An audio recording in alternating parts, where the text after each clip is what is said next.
So, hello, my name is Karen Farzam. I'm coming from Hong Kong, but I'm French, you can tell after 2 seconds usually. So I'm the co-founder of a startup called WHub, which is a platform for startups, and I'm also the co-founder of Women Who Code in Hong Kong to promote gender diversity in web development. But actually I see a lot of women here, so I think it's really great, so well done. So I'm going to talk to you about HTTP2 and how to unlearn your optimization skills. So HTTP, HyperText Transfer Protocol. Basically, it's a foundation for data communication. It's the most used protocol over the web today. It's been first released in 1991, and then we went to like 2 versions, and in 1999 through HTTP 1.1. And then, you don't know why, but it's like 16 years later, we're talking about HTTP 2. So 16 years in like tech is like 1 century, right? So I'm going to explain you why it's released now, the foundation of it, and how you can use it. So in 1999, the web looked like this. If some of you can remember, I'm not even sure. And today, it looks like this. So not only the design has changed, but other stuff as well. Actually, I was also looking at Google in 1999, and if you check it, it hasn't changed. So I just remove it from the examples. So not only the design has changed, but also the requests and the payload. So if you look at the chart, you can see that the total transfer size grew like drastically, and also the total of requests. So basically, with the number of requests adding up, we also see that the websites are getting really, really slow. And also because the round trip time is really high. So basically, as a web developer, it's like, okay, what can we do to reduce HTTP requests, right? All our hacks are based around this. So currently, like, websites are like this, and we want it to be more like turbo, right? Because what is important is for it to be like super fast. So currently, all of us are using HTTP 1.1. And we are using it, but instead of like fixing what's wrong, we're using a lot of workarounds. So let's go through them. First, we have Spriting. So this is like really bad, right? It's like putting images together in order to select just one. So it's really bad for caching. It's really bad when you need to change one. It's really bad to access it. But still, it improves the speed of the website. Then we have this horrible line, which doesn't look like anything. You cannot even say what this image is about. So it's like super bad, but still, even like Facebook use it to code to their website, so there must be a reason. We also have inlining, which is, you all know it, like really bad, but we still use it for some cases. And another thing that we have is concatenation. Okay, it's like we have all this JavaScript file, all this CSS file, and after we put them all together in order to reduce the number of HTTP requests. And we're using a lot of tools in order to make it like all together. But the thing is that when you think about it, it's like when you download one page, you need to download the whole website coding, right? So it's not really efficient. And when you think about caching, it's like when you update just one line of code, you need to refresh everything. So actually, we're not using like what HTTP really have to offer, or TCP have to offer as well. It's really inefficient. And when we learn to code, even as learning, it's like, okay, you learn to do this. So it's part of web development, all these workarounds. Then we have sharding. So basically with HTTP, it's like we're going to limit the number of request connection that you can do. But as it's not fast enough, we increase the number of hosts. So everything that we do is just hacks. And when you're looking at the data, which is the other graph, the green one that you see is that all the unnecessary data that you are actually downloaded to a website because you want to make it faster. So it's not also server friendly because you're using a lot of bandwidth that you actually don't need. So yeah, when you think about it, it's bad. It's just super bad. So what can we do? So they said, OK, let's fix HTTP. So what they're trying to do is to make a protocol that is RTT sensitive, less RTT sensitive, obviously, and also to fix the head-of-line blocking, and to stop the need to making that many requests, and also to keep everything, because obviously, as HTTP is the most used protocol, they cannot change it and change the way it works, right? It's more about changing how it proceeds the data, because we need to keep like the same API, the same everything, the same URL. Like nothing needs to change for the user. It's just for the web developers that it needs to change. So, 2015, 16 years later, welcome to HTTP 2. So what is it about? So who is behind? Basically, it's like the IETF, which is HTTP Beast group. So a lot of developer and other type of people. And where does HTTP 2 come from? Actually, in 2012, Google decided to release Speedy. So Speedy was a way to download like faster. And it got actually a lot of traction. So the IETF decided to base HTTP 2 on Speedy. But it's not done by like Google anymore. It's really independent because people like kind of worry about this. And in May 2015, finally, the RFC was released. RFC is kind of a weird word because it means request for comments, but actually it's already released. So I find it kind of strange.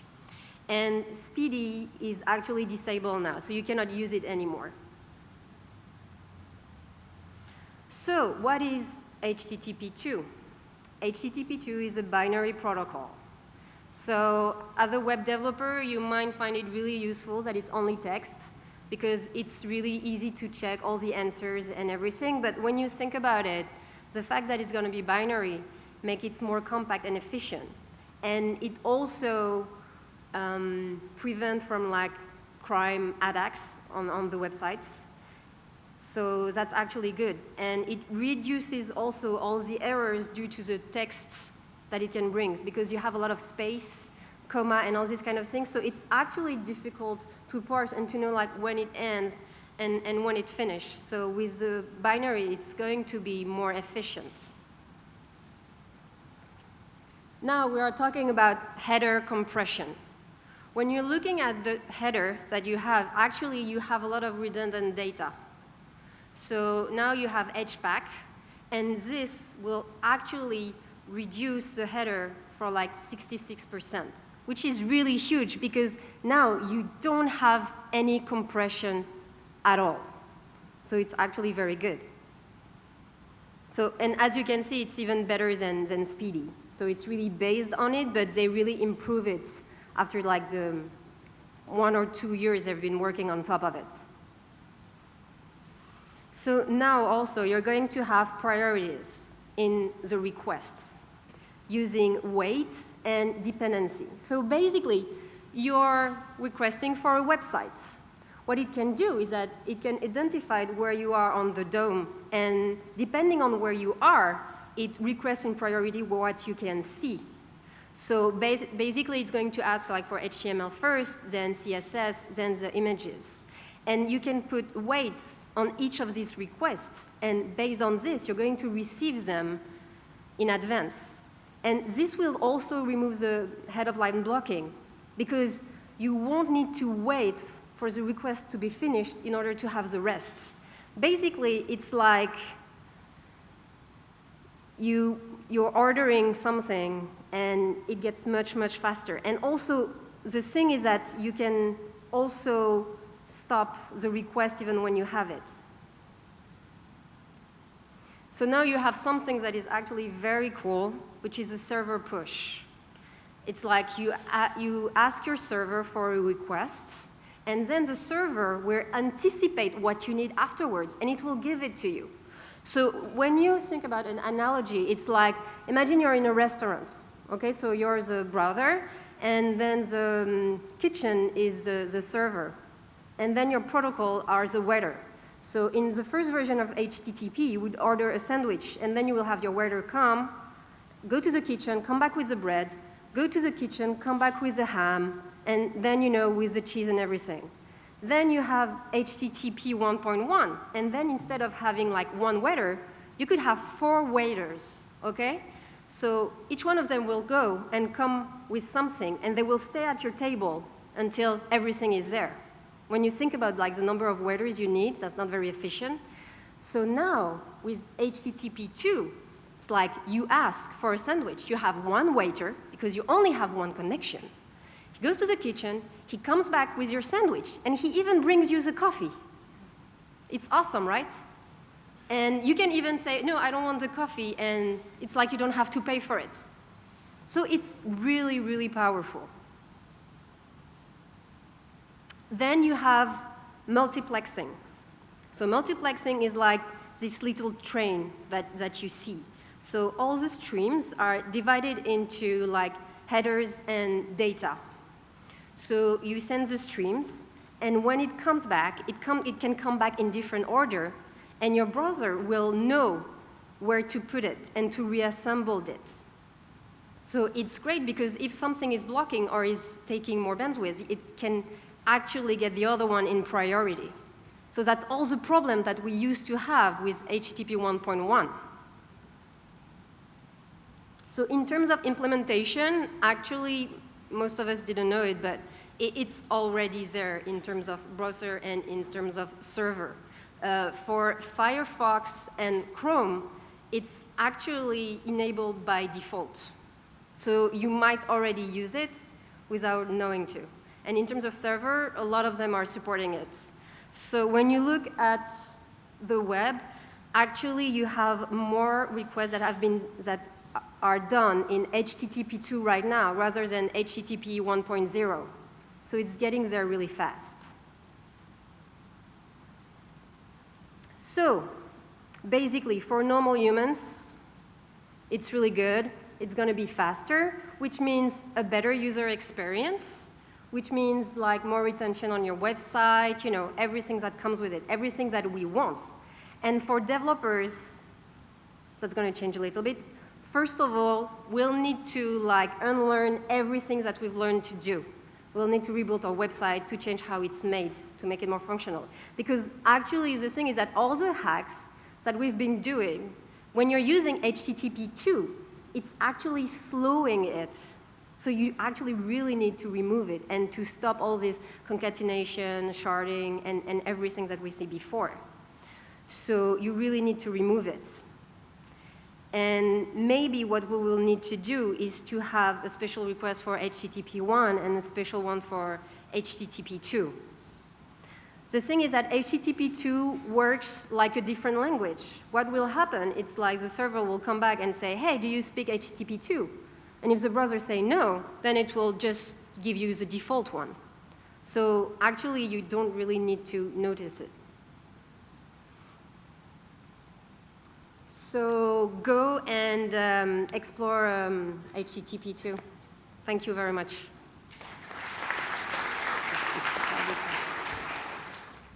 Hey, my name is Shoptoshi. So I have a question like when browser makes a request, so you said the server will anticipate, and even if I ask for a sandwich, it will bring me a coffee, right? So how it is guessing that what else I might require with that request? How is it guessing that it's a HTTP 2? No, how it is, like if I ask for HTML, but you said that it might anticipate that I might require the CSS file as well, and it will send the CSS together? Yeah, it will. So how it will guess that what else I require? Because you will set it up actually. You will have all your priorities and everything, so the server will know. So that's how it's going to be able to anticipate it. So you kind of need to configure it. How much is deployed now, and what's the kind of time frame for uptake, do you think?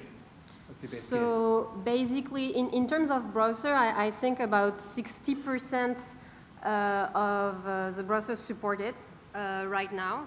And in terms of deployment, among the top 10,000 websites, it's supported around, I think it's 15 or 20%. So it's actually pretty big. Ryan? Yeah, you say that we need to remove some of the hacks that we're executing today to speed up things in HTTP 1. Can you give some specific examples of the actual hacks that you would expect us to remove? All the ones that I said at the beginning, Spriting, So like, Concatenation. don't use browserify anymore, don't use Concatenation, Yeah. just... So that's where it comes like kind of complicated, because you also need to check on your website if your users are using HTTP 2 or HTTP 1 in order to kind of guess which one you need to implement as well, right? You need to run a test to see what your users are doing right now. If you're mainly implemented in China and they are using IA for like old version, you obviously won't be implementing it. Sure. So I read a lot about the discussions that's been going on is how do you actually set up something, how do you load your project being able to respond in HTTP 1.1 with all the hacks that we've been doing, and how to upload it to be able to do HTTP 2. And that's not really clear. Gotcha, okay. When do you think HTTP 2 will be like the major thing in the web, like replacing 1.1? Because I'm reading it, it's like not supported by a lot of, still not supported by like Tomcat or other versions. I think there are a lot of developments to be made, but when you think about the fact that it's only been released in May, which is like, what, 4 or 5 months ago, I think the growth can be like super fast. So people are really talking about next year being a major change in it. But the truth is that we'll still need to use HTTP 1.1 a lot. So the real question is like, how can we put both together?